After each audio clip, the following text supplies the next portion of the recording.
Aandagafleibaarheid en angs voel soos die nuwe gonswoorde van ons tyd. In 'n wêreld vol keuses soek ons almal na een produk wat ons werklik kan help.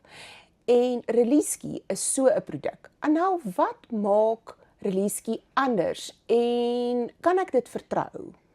Dis 'n baie lekker vraag. Ja, dit is waar ADHD het 'n gonswoord geword en is eintlik skrikwekkend. Want die skoolstelsel bly nie by met die tye waarin ons leef nie. En daar's ongelooflik baie druk op die onderwysers, op die ouers en verskriklik baie op die kinders. En die grootste probleem in vandag se tyd is nie eintlik ADHD nie, is anxiety. En die meeste kinders, as ons met jou ouers praat, sal jy ook, en volwassenes hoor, hulle is scatterminded en die kinders is scatterbrain. En wat is scatterbrain? Verstrooid, baie verstrooid, maar ook kan nie fokus nie, kan nie stil sit nie, kan nie lank genoeg fokus op 'n les nie, kan nie luister vir juffrou nie. Hulle prosesseringsmetodes is nie self-soothing nie, so hulle prosesseringsmetodes is oral behalwe gefokus op die juffrou. En ongelukkig word hulle dan gebrandmerk as ADHD sonder dat daar eintlik regtig breinscans en toetse gedoen word. En meeste gevalle is dit net baie hoë anxiety. Scheidingsangs, anxiety en ook anxiety as gevolg van kindertjies wat nie vir die eerste 2-3 jaar by hulle ma bly, soos in al die jare van geskiedenis tot in die laaste 50 jaar van ons leeftyd nie. En ook kindertjies wat te vroeg skool toe gaan en daar's soveel faktore. So, met dit het ons besef, ek self as 'n ma natuurlik, dat hoe kan dit moontlik wees dat elke tweede kind deesdae ADHD het? En hoe kan hierdie pragtige kinders, beautiful, kreatiewe kindertjies op die ouderdom van 6, 7 ewe skielik 'n tiran wees in die skool of die probleemkind wees van die juffrou? Dit maak nie sin nie. So, en dit is maar anxiety en is ongemaklik in hulle eie lyf, hulle is ongemaklik in wie hulle is as gevolg van angs. So, wat Release anders maak, is ek het gaan ontleed destyds my eie kinders. Wat het die brein nodig om te ontspan? Wat het die brein nodig om hom optimaal te laat werk? En wat het die brein nodig om jou fokus te verbeter? En dis basiese elemente. So, eerste ding wat ek nou gaan kyk het, is natuurlik jy moet jou regte minerale inneem. En die minerale moet gesileerde minerale wees, sodat jou liggaam dit kan absorbeer, en dat nie weer enigstens 'n uitwerking op jou niere of lewer iewers sal hê nie.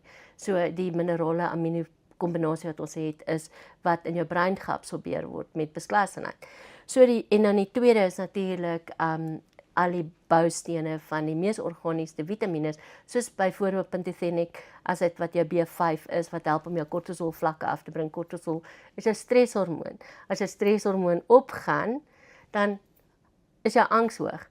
En dieselfde met glikose, om jou glikose in die brein te balanseer. Het ons in elke produk 'n verskillende, dit hang af wat se produk, is daar 'n verskillende komponent wat help om die glikose te balanseer. Want as jou glikose gebalanseer is jou bloedsuiker gebalanseer, dan is jou vermoë om te konsentreer net soveel beter. Anel, dis 'n indrukwekkende verskilpunt en ek wil by jou weet, jy het nou genoem van julle mediese span wat agter Releasky staan, maar hoe verseker julle dat elke bottel dieselfde standaard handhaaf deurentyd? Dit is net 'n regulering. Regulering, volg al die regulasies en maak 100% seker. Vir my was dit nog altyd, selfs voor die regulering, was dit vir my 100% so belangrik dat elke pilletjie en elke milliliter kan dalk in 'n 2-jarige kind gebruik word en ek wil 'n verbetering hê vir daai ouer. Ek wil nie, verstaan sy, ons het nog nooit, we don't cut corners, we've never did. En ons natuurlike plantekstrakte is alles gestandaardiseer en gestabiliseer, sodat elke kapsule 100% presies dieselfde aktiewe het. Wat jy regtig nie eintlik kry in natuurlike medikasie nie. As jy kyk na met natuurlike medikasie, byvoorbeeld, kom ons vat moringa, kom ons vat spinasie. Jy drink spinasiepille want jy wil yster in hê. Elke pilletjie het 50 mg spinasie in, maar jy weet nie hoeveel yster in elkeen van daai 50 mg spinasie is nie.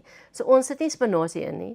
Ons het die yster uit die spinasie ekstrakteer ons stabiliseer en standaardiseer ons. Onthou nou die spinasie is net 'n metafoor, nee, dit is nie spinasie nie.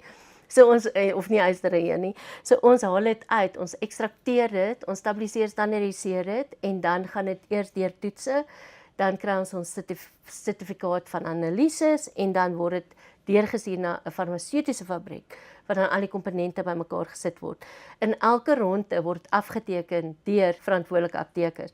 Elke bottel het 'n batchnommer. Op elke batchnommer kan jy letterlik van die rou materiale af dwarsdeur trek tot die laaste ou wat dit verpak het. En dit is hoe dit gereguleer is. En ja, so beantwoord dit jou vraag. Dankie, Nel. En dit is hoekom ReleaseKey nie net 'n keuse is nie, maar 'n slim keuse. Besoek www.releasekey.com vir nog inligting. ReleaseKey is ook beskikbaar by uitgesoekte apteke en beskikbaar op marulamark.co.za.